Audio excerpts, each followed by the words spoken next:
Hey, this is Cam with Blacktail Studio, and this week I'm going to show you how and where to mount table legs, and not just how to mount them, but we're going to go a step further in how to recess your table legs and even some steel C-channels if you want to go that far. Stay tuned. And all I'm doing there is measuring the size of my base plate and then making the size for my oversized template. And I'll explain in a little bit why we made an oversized template instead of the exact size of my table base. And you can make your template out of anything. I'm using 3/8 inch sanded plywood, which worked pretty well for me.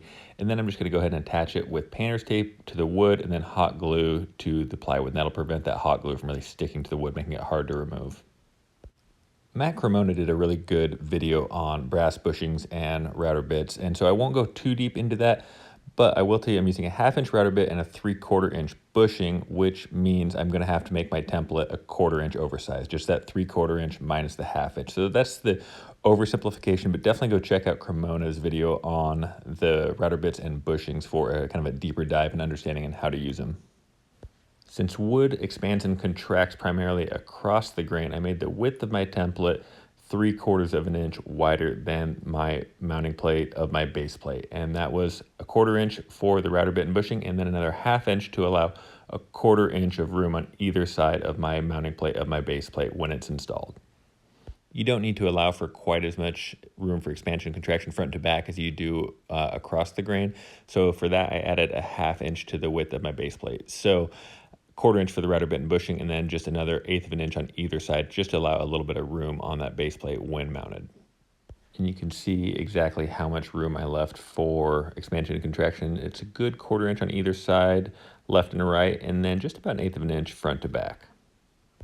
I'll include links to everything I use in this video description, and one of those things is a spiral router bit. And I would not even try this with a straight bit like from Home Depot. Spend the money.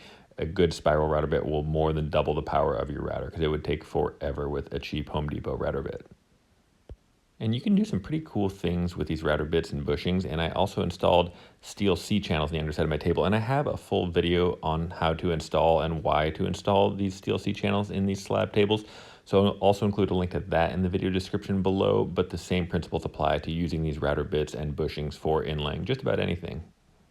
And if you're a regular to my videos, you know that I try to keep these videos pretty short. I try not to make it about me talking at the camera. I try to really make it about the job, but sometimes I tend to rush these projects. So if anything's unclear, if I rushed any particular part, please feel free to ask me in the comments, because if you are a regular, you know that I will answer essentially every single question or comment that you guys leave. So please feel free to ask me anything that I maybe wasn't entirely clear on. And also, if you like this video, please subscribe for more, just like, because that's how I'm able to keep making more content just like this. And you can start to see just how clean a nice recessed leg looks. And there's one extra step we can do to make this exceptionally professional, and that is going to be attaching the legs with threaded inserts and low profile furniture bolts. And the reason I like to use this brad point bit is that it just barely fits in that hole, which means the center of that brad point bit is going to be in the very center of my hole, making sure that the bolt goes in the exact middle. The threaded inserts I'm going to show you are really easy to use, but the one thing you can mess up is using the wrong size bit. And I did that quite a few times. Is you tend to use a little bit smaller bit than you should, and it can make the threaded inserts really hard to go in. So follow the manufacturer's specifications. This was actually a 10.5 millimeter bit I had to get, which was actually pretty hard to find, but it did make the threaded inserts go in much, much easier. And one more thing you can do to make these a little bit more professional is using this countersink. And you don't have to use the countersink, but you can get a little bit of chip out at the top of your table if you don't use this. So I always use this now. It gives just a nice flush mount to that threaded insert. And these C-channels and threaded inserts were courtesy of Canadian Woodworks.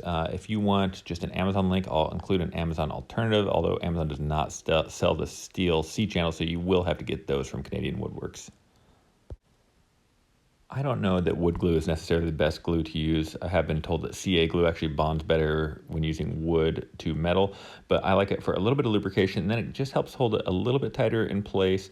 But I don't necessarily want to lock these in there in case I ever need to remove them for any particular reason. If you do run into a particularly hard part of the slab or an epoxy-filled crack like I have here, try to go in slow and then back it out slightly, and then go a little bit further, then back it out, and then just keep going in. You don't want to just force it in. You could potentially strip out the threaded insert, or even worse, crack your slab. One of the main advantages to using threaded inserts and furniture bolts is that we can just barely snug up our table legs and our C-channels to allow for that seasonal wood movement. And you may or may not know that you can't just bolt down lag bolts into your table legs to your table base, because the wood needs to expand and contract seasonally. It's not a lot, it's like 1/4 of an inch, but if you don't allow for that wood movement, you can actually have big cracks in your slab trying to prevent any wood movement. So what I'm doing with this thread lock is getting it just snug and then backing it out just like I don't know, 1/8 of an inch or 1/8 of a turn, 1/4 of a turn, and that's going to keep them exactly in place and still allow for that wood movement around the C-channel. And this was a table that Gobi Walnut and I collaborated on to raise some money for charity, so it wasn't going to be going into my living room. If it was going straight into my living room, I would definitely add that same thread lock to these, but since it's going to be going into a box, don't want to lock these furniture bolts in place just yet. These legs are by Flowy Line Designs, a really cool, incredibly original table-based designer that's actually remarkably affordable. Both them and Canadian Woodworks donated these pieces to this charity project we were working on, so thanks so much to them. I will include links to both of them in the video description too. I would love to hear from you guys what you think of going to the extra work to recess these table legs and C-channels. If you think it's a little bit overkill or if you think it absolutely made the table. So let me know in the comments what you think of that.